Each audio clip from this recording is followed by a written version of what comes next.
आप लोग कर रहे हैं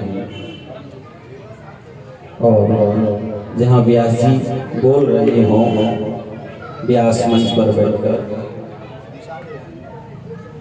वहाँ अधिक बोलने का अधिकार भी नहीं है, क्योंकि भगवान कृष्ण कन्हैया 6 दिन से सतत कथा का श्रवण कर रहे हैं और 7वें दिन भी व्यास जी महाराज के मुखार बिंद से हम सब सुने चाहे ना सुने, भगवान कृष्ण को बड़ा आनंद आता है कथा श्रवण करने में।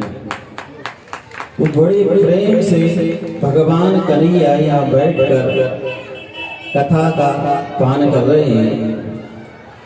थोड़ी सी शब्दों में थोड़ा सा दृष्टांत कहेंगे। श्री तुलसीदास जी महाराज मरणासन्न काशी में गंगा तट पर लेटे हुए हैं और जो दिव्य संत हैं वे बता देते हैं कि आज हमारा जाने का समय है, मृत्यु का समय आ गया है। तो गुरु महाराज जाने वाले हैं, सभी शिष्य वहां पर उनके पास में आ जाते हैं कि गुरुजी आपका अंतिम उपदेश क्या है, हमें क्या करना चाहिए। आपने रामचरितमानस का निर्माण किया, गीतावली, दोहावली, कवितावली, हनुमान चालीसा, बहुत सी चीजों का निर्माण कर दिया है, हमें क्या करना चाहिए। अच्छा, आजकल भी जब कोई जाता है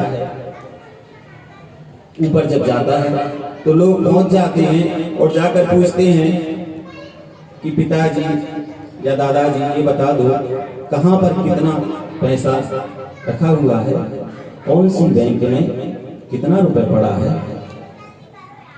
उससे ये नहीं पूछते हैं कि हमारे जीवन का कल्याण कैसे होगा। समस्त शिष्य वहां पर पहुंचे हैं और पूछते हैं कि हम क्या करें, क्या लिखें जिससे हमारा कल्याण हो। तो तुलसीदास जी कहते हैं, बोले आपको कुछ लिखने की आवश्यकता नहीं है, तो फिर क्या करें। ये अंतिम उपदेश है तुलसीदास जी का, बड़े ध्यान से सुने। अल्प तो अवधि जीव, अल्प तो अवधि जीव, कामे बहु सोच तो करवी को बहुत है, काहे काहे कीजिए। पारुणा पुराणा को वेदम को अंत नहीं, वाणी तो अनेक चित्त कहाँ कहाँ दीजिए। काव्य की कला अनंत, छंद को प्रबंध बहु, राग तो रसीले रस कहाँ कहाँ पीजिए। लाखन में एक बात तुलसी बताए जा, जन्म जो सुधारा चाहो राम नाम लीजिए। मात्र केवल राम राम राम राम करते रहो। क्यों कि एक दो मनुष्य की अवधि आयु बहुत कम है। अल्प तो अवधि जी, बोले कैसे कम है, हमारी आयु तो 100 वर्ष है। बोले हाँ, आपकी आयु माना की 100 वर्ष है, माना की कलिकाल की आयु 100 वर्ष है ना। आचार्य जी ने बताया होगा कि सतयुग का मनुष्य जो है 1 लाख वर्ष जीता था। कितनी आयु होती थी, 1 लाख। त्रेता में 1 जीरो हटे, कितना बचा, 10,000। द्वापर में 1 जीरो हटे, 1,000। कलिकाल में मात्र 100 वर्ष की आयु रही है। तो फिर हमारी आयु कितनी छोटी हुई, अल्प तो अवधि जी। दूसरी बात, जब हमारे यहाँ 1 वर्ष हो जाता है तो इंद्रलोक में 1 दिन होता है। इंद्रलोक में जब 1 वर्ष हो जाएगा तो शिवलोक का 1 दिन होता है। शिवलोक में जब 1 वर्ष हो जाएगा तो ब्रह्मलोक का 1 दिन होता है। और ब्रह्मलोक में जब 1 वर्ष हो जाएगा तो भगवान विष्णु के यहाँ 1 दिन होता है। इसलिए हमारी आयु कितनी छोटी सी, इसलिए तुलसीदास जी ने कहा अल्प तो अवधि जीव, तावे बहु सोच। उसमें इतना सोच भरा हुआ है कि क्या करें क्या ना करें। मकान बनाना है, गाड़ी खरीदना है, बच्चों का विवाह करना है, बहुत से कार्य। करवी को बहुत है, काहे काहे कीजिए, क्या क्या करोगे। बोले वेद पुराण पढ़ेंगे। अच्छा, साधना के साथ एक समस्या है।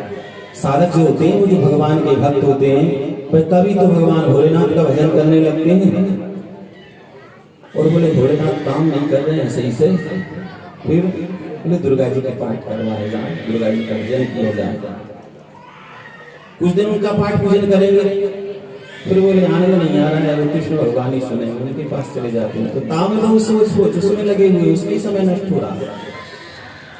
क्या करें? बोले केवल इतना करो कि राम राम राम राम राम राम करते रहो और कुछ करने की आवश्यकता नहीं है। अच्छा, बोले राम नाम कहाँ जाकर करें, कहाँ पहुँच कर करें? क्या उसके लिए तीर्थों में जाना है? तुलसीदास जी ने बड़ा अच्छा उपदेश दिया है। तुलसीदास जी कहते हैं नहीं नहीं, कहीं जाने की आवश्यकता नहीं है, केवल घर में। क्यों? न मिटाए भव संकट दुर्गट है, तप तीर्थ जन्म अनेक अटाओ। कली में न विराग न ज्ञान कहूँ, सब लागत फोकट झूठ झट्यो। नट ज्यों जन पेट कुपेटक कौटिक चेतक कौटिक ठाठ ठट्यो। तुलसी जो सदा सुख चाहिए, तो रसनान सी वासर राम रट्यो। समझ में नहीं आया? न मिटे भव संकट दुर्घट है, इस भव सागर से जाना बड़ा ही कठिन है। तप तीर्थ जन्म अनेक अटाओ, चाहे आप कितने तीर्थ करते रहो, चाहे आप कितना तप करते रहो। क्यों? कली में न विराग न ज्ञान कहूँ। तुलसीदास जी कहते हैं इस कली काल में ना तो कहीं ज्ञानी दिखेगा और ना कहीं विरागी दिखेगा। सब लागत फोकट झूठ झट्यो, मुझे सब इस फोकट का झूठा दिखाई देता है। कैसा? नट ज्यों जन पेट कुपेटक कौटिक, जैसे कोई नट अपना पेट भरने के लिए नाना प्रकार का जादू दिखाया करता है, उसी प्रकार कली काल में बड़े बड़े जटा बढ़ाकर, बड़ा बड़ा चंदन लगाकर लोग ऐसे जादू दिखाएंगे। इन जादूगरों के चक्कर में नहीं पड़ना है। ये व्यास जी महाराज बड़ा सुंदर कथा वाचन कर रहे हैं।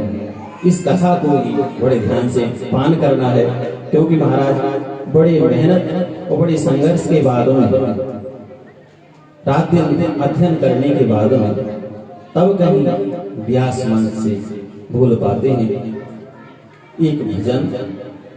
इसके बाद में वाणी को विराम और व्यास जी महाराज भी हमारे रूप में ही बोल रहे हैं। वो जो बोल रहे हैं वो ये समझो कि हम ही बोल रहे हैं।